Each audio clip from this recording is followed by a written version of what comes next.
Hello বিয়স, আসসালামু আলাইকুম। আশা করি আপনারা সবাই ভালো আছেন আর আমিও ভালো আছি। আজকে আমি যে ফোনটার ব্যাপারে কথা বলবো সেটা হলো S22 আলট্রা।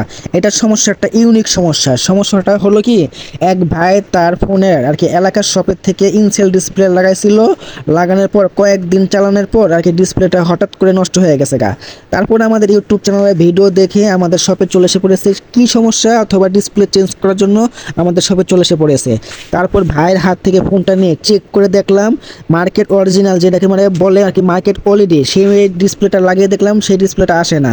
এমনকি আমাদের কাছে সেট অরিজিনালও ডিসপ্লে আছে, সেই ডিসপ্লেটাও লাগিয়ে দেখলাম সেই ডিসপ্লেটাও আসে না। তারপর চিন্তা ভাবনা করে দেখলাম আর কি মার্কেট কপি যে ডিসপ্লেটা সেই ডিসপ্লেটা লাগিয়ে দেখি। তারপর লাগাই দেখলাম কি আর কি মোটামুটি এটা স্মুথ, মোটামুটি আলহামদুলিল্লাহ অনেকটা ভালো আর কি। এটা আপনার এই সমস্যাটা হলো মাদারবোর্ডের থেকে। পরে আমি কাস্টমার ভাইয়ের সাথে কথা বলে আর কি মাদারবোর্ড কাজ করানোর জন্য ভাইয়ের সাথে কথা বললে 100% কাজ অ্যাকুরেটভাবে কাজ সম্পূর্ণ করার জন্য ভাইয়ের সাথে কথা বলে কাজটা করলাম। তারপর আর কি ভাইকে মার্কেট অরিজিনাল, যেটাকে বলে মার্কেট ওএলইডি আর কি সেট অরিজিনালের মতন মোটামুটি আলহামদুলিল্লাহ অনেকটা ভালো, সেই ডিসপ্লেটা ভাইকে লাগিয়ে দিলাম। আপনাদের যদি এরকম সমস্যা অথবা ডিসপ্লের সমস্যা হয় তাহলে আমাদের স্ক্রিনে যে নাম্বারটা আছে সেই নাম্বারের সাথে যোগাযোগ করে তারপর আমাদের শপে চলে এসে পড়ুন। ধন্যবাদ।